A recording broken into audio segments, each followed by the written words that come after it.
नमस्कार दोस्तों, आपका स्वागत है एनसीईआरटी क्लास 10 प्रश्नावली 1.2 का प्रश्न क्रमांक 5वां हल करेंगे। प्रश्न है, जांच कीजिए कि क्या किसी प्राकृतिक संख्या n के लिए संख्या 6 की घात n अंक 0 पर समाप्त हो सकती है। चलिए हल करते हैं, उसके बाद छठा प्रश्न हल करेंगे। ये रहा 5वें का हल।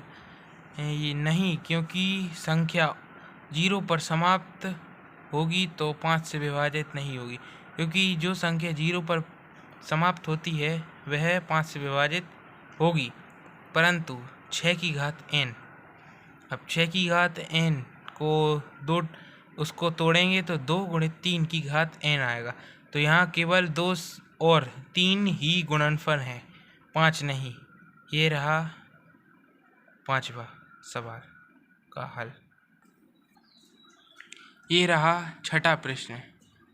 व्याख्या कीजिए कि 7 गुणित 11 गुणित 13 प्लस 13 और 7 गुणित 6 गुणित 5 गुणित 4 गुणित 3 गुणित 2 गुणित 1 प्लस 5 अभाज्य संख्या क्यों है।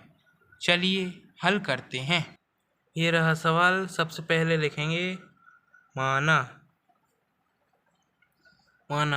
x बराबर, ये लिखेंगे x बराबर 7 गुणित 11 गुणित 13,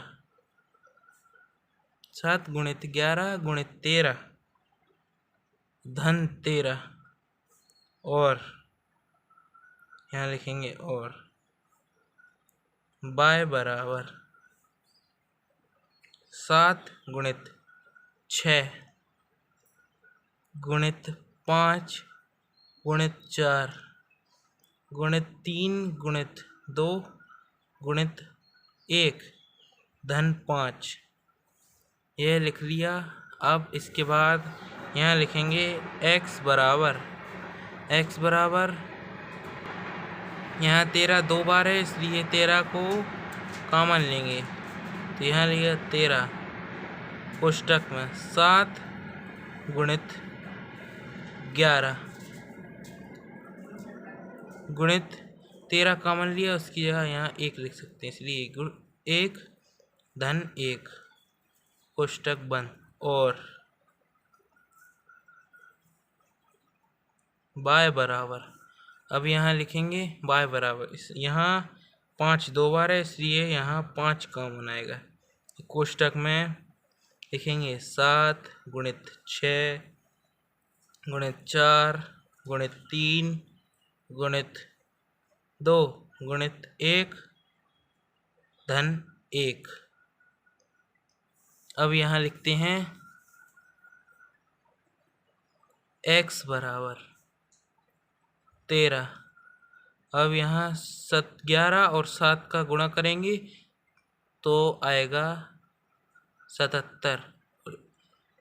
77 में 1 का गुणा करेंगे तो 1 ही आएगा, 77 ही आएगा, धन 1 कोष्टक बंद, और y बराबर इन सब का गुणा करेंगे तो आएगा 5 कोष्टक में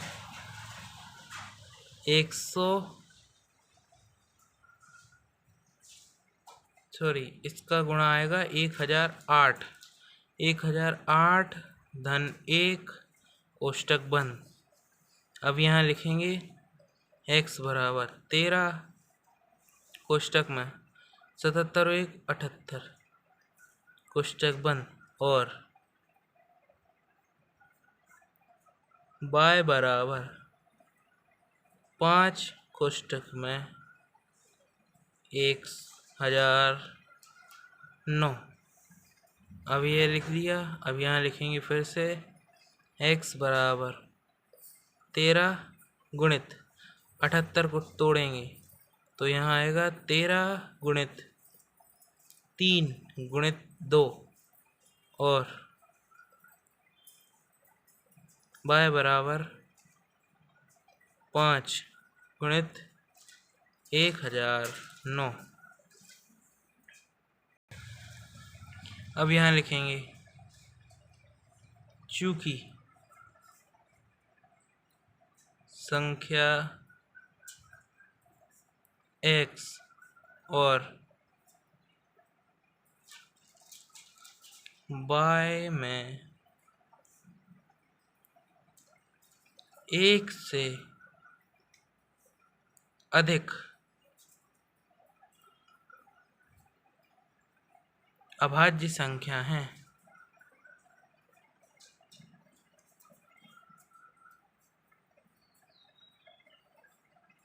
अभाज्य संख्या हैं। अब यह अभाज्य संख्या हैं, तो अब यहाँ लिखेंगे अभाज्य संख्या इसलिए है क्योंकि अगर अपन दो अभाज्य संख्याओं का गुणा करते हैं तो दोनों अभाज्य संख्या मिलकर एक भाज्य संख्या बनाती है, इसलिए यहाँ लिखेंगे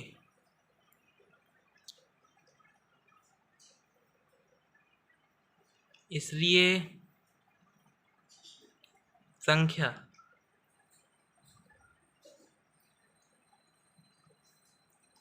7 गुणित 11 गुणित 13 धन 13 और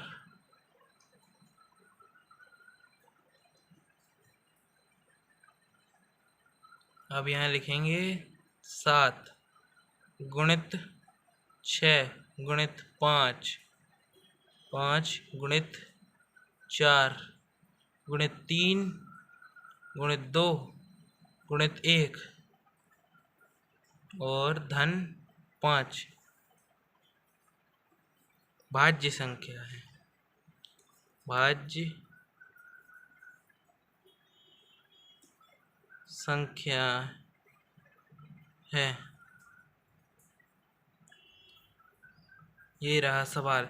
अब ये भाज्य संख्या है, ये इसलिए लिखा क्योंकि अगर यहाँ दो संख्याओं का गुणा करेंगे, दो अभाज्य संख्याओं का गुणा करेंगे तो भाज्य संख्या आएंगी, इसलिए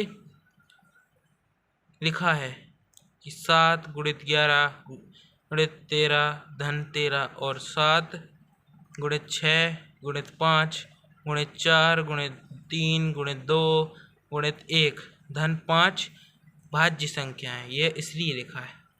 ये रहा सवाल, आप इसे हल कर लीजिए।